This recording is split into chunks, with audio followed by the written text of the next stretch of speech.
Rocky Mountain Twist and Montana brand tools, and today we're going to be demonstrating our drill and driver tool to give you an idea of some of its innovative features and how you can use it for your projects to make them more successful.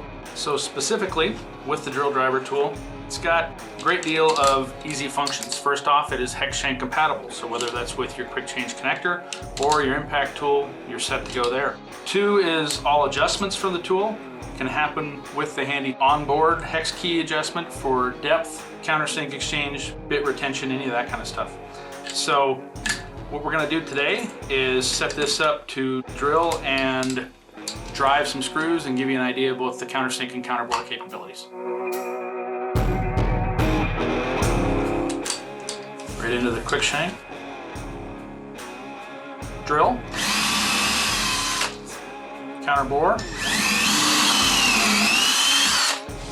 as well as just a regular countersink,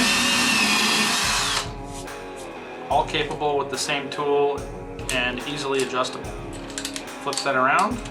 Now if you want to drive a screw, you've got the magnetic retention system. Or if you want to counterbore and put that screw together so that you can hide it later, you've got that option as well.